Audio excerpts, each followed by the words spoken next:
여러분 안녕하세요. 사무총장의 채널에 오신 것을 환영합니다. 자, 여러분은 신사 하면은 무슨 생각이 떠오르세요? 신사라고 하면 말 그대로 그냥 예쁜 수트 쫙 빼입은 그냥 잘생긴 남자 이렇게 생각을 하시나요?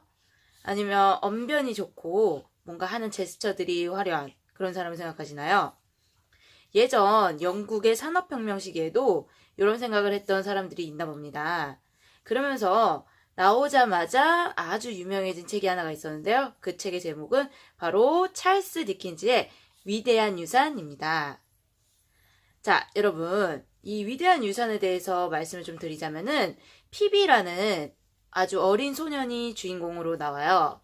자, 근데 이 주인공이 누나와 이제 대장장이 매부형 조와 같이 살아가는데요. 자, 근데 누나는 이제 핍을 잘해주는 사람이 아니고 좀 학대하다시피 함부로 대하는 사람이었어요. 근데 대장장이 조 같은 경우는 아주 핍한테 정말 상냥하고 친절하게 잘 대해주는 정말 자기 아들처럼 대해주는 그런 매부였습니다. 그러던 어느 날 핍이 자기네 집 근처에 늪지대라는 곳이 있는데요. 그곳에서 탈옥한 한 명의 제수를 마주치게 됩니다. 자, 근데 이 제수가 핍한테 그런 말을 하게 되죠. 나를 지금 묶고 있는 이 밧줄을 잘라줄 수 있는 줄 칼과 내가 지금 배고프니 먹을 수 있는 음식을 좀 가져다 놔오 라고 얘기를 합니다. 자, 근데 핍은 이때 너무 어린아이기 때문에 분별력도 없이 그냥 어른이 뭐뭐 해라 라고 하니까 얼떨결에 아기들은 그런 게 있잖아요. 네 하는 게 있잖아요. 그래서 자기가 이제 집으로 찾아가가지고 누나 몰래 줄칼과 음식을 훔쳐와서 이 죄수를 살려주고 풀어줍니다. 그래서 이제 그 일을 저지르고 나서 핍은 자기도 모르게 괜히 두려운 거예요. 누나 몰래 뭔가 했다는 것에 대해서. 혹시나 그게 나중에 들켜가지고 내가 좀 안 좋은 일이 생기지 않을까 하는 생각을 하게 됩니다. 그래가지고 핍이 이제 그런 수치심과 죄책감 속에서 살아가는데요. 그러던 어느 날 다행히도 들키진 않았어요. 근데 신기하게도 그 동네에 사는 그 상류 계층집이 하나가 있어요. 근데 그 계층집에 양녀 하나가 있는데 이 양녀를 이제 같이 놀아줄 어린 남자아이를 구합니다. 라는 얘기를 누나가 듣고서 핍을 추천을 하게 됩니다. 그래서 그 핍은 이제 거기 상류 계층집에 이제 가가지고 거의 이제 말벗 노릇을 하게 돼요. 어떤 여자 소녀에. 그런데 그 소녀의 이름은 에스텔라라는 여성이에요. 그래서 핍은 에스텔라를 짝사랑하게 됩니다. 근데 핍이 이제 짝사랑하면서 이제 느낀 것이 에스텔라 같은 경우는 상류 계층이잖아요. 자기 같은 경우는 이제 하층민이고 그러니까 너무나도 그때 생전 태어나서 처음으로 자기의 비천한 신분에 대해서 느끼게 된 거예요. 아, 내가 상류 계층의 여자를 사랑하려고 해도 나에게는 신분이 필요하구나. 뭔가 그러니까 눈에 보이는 무언가가 필요하구나라고 생각을 한 거죠. 그래서 내가 에스텔라를 위해서 반드시 신사가 될 거야 라는 생각을 하게 됩니다. 근데 어떻게 그렇게 신사가 금방 되겠어요. 이미 거의 하인 출신 같은 그런 대장장이 같은 출신이라는 거는 정말 그 당시에 비천한 계급에 속하는 그런 계층이잖아요.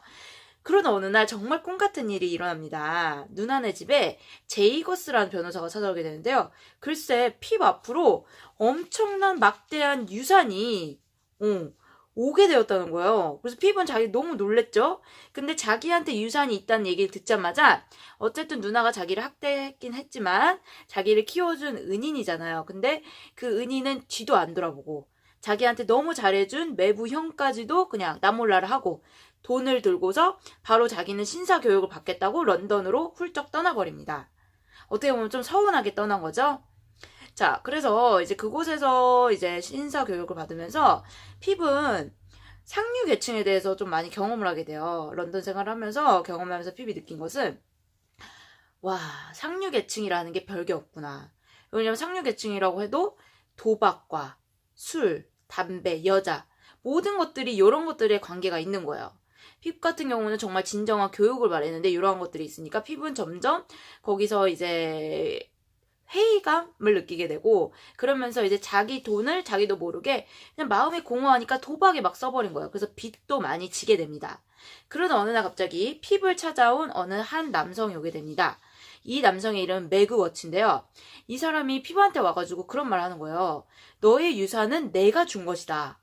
근데 피비 그 사람 얼굴을 자세히 보니까 그 사람이 예전에 피비 살려주었던 그 죄수인 거예요.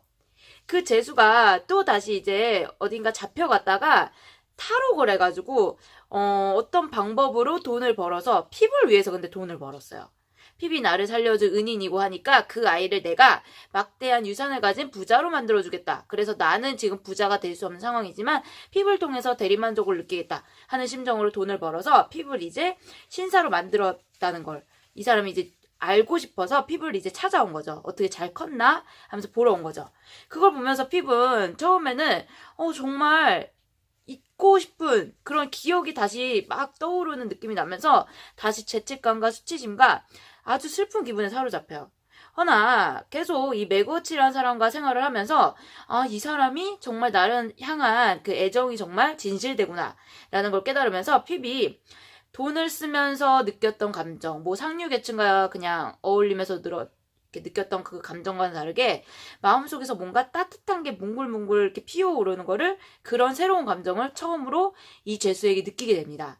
그래서 나중에는 이 죄수를 이제 해외로 도피를 시키고자 다시 잡히면 안 되잖아요. 탈옥한 죄수니까. 그래서 도피를 시키고자 계획을 짜던 중에 결국에는 다시 이 매거워치라는 사람이 이제 잡히게 돼요. 잡히게 돼가지고 피비 이제 그 사람이 죽기 전까지 병석에서 돌봐줍니다. 그러면서 사람의 인간 됨됨이라는 게 정말 중요하고 이런 사랑이라는 감정이 다른 어떤 덕목보다 참으로 중요한 거구나 라는 거를 피비 슬슬 느끼게 됩니다. 그러면서 이제 어쨌든 매그워치는 죽게 되고 피비의 돈 또한 몰수를 당하게 돼요. 왜냐하면은 부당한 돈이라 이거죠. 탈옥한 죄수가 가져다 줬던 돈이니까 결국에는 이제 거지꼴이 이제 돼버리는 거죠. 빈털터리 신세로 돼버리는 건데, 자 근데요 여러분들, 아까 제가 피비 런던에 와가지고 뭐 도박이나 이런 걸 하면서 빚이 많이 쌓였다고 그랬잖아요. 그래가지고 이제 피비 난 거지가 됐지만 그래 빚을 갚아야 되니까 이제 일이라도 해야겠다 했는데 알고 보니까 빚이 다 갚아줬다는 거예요. 그래서 피부는 이게 어떻게 된 거지 하고서 이제 알아보니까 자기가 예전에 되게 막대한 유산을 받았다라고 했을 때 무시하고 나온 대장장이 매부형 조가 그 돈을 핍 몰래 다 갚아준 거예요. 그러니까 뒤에서 다 선행을 해준 거죠. 어떻게 보면은 나를 나몰라라 하고 도망갔던 나를 배신한 그런 핍한테 여전히 사랑을 베풀 수 있는 여유가 대장장이 조는 있었고 또 용서할 수 있는 힘이 있었고 이러한 여러 덕목들이 있는 것이 진정한 신사구나 라는 거를 이제 핍은 깨닫게 됩니다. 그러면서 이렇게 스토리가 맞춰지게 되는데요. 자, 여러분들 예전에 처음에 이 스토리가 나왔을 때요, 영국에서 찰스 디킨즈의 소설을 다 출판을 못하게끔 막았대요. 그 이유가 여러분들 그 책을 읽어보시면 아시겠지만 중산층, 그러니까 상류계층에 대해서 아주 적나라하게 폭로를 합니다.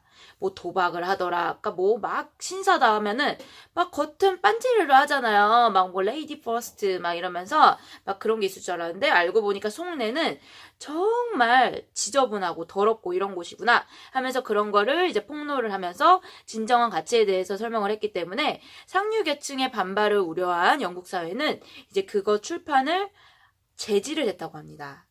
자, 여러분 딱 이 부분까지만 들어도 정말 읽어보고 싶다라는 생각 드시지 않으신가요? 아마 읽으면 읽으실수록 정말 우리 시대의 진정한 가치가 무엇인가를 깨달을 수 있으실 거라는 생각이 듭니다. 자, 여러분 오늘 하루도 들어주셔서 너무 감사하고요. 제가 나중에는 더 좋은 책 리뷰 들고 나오도록 하겠습니다. 수고하셨습니다, 여러분.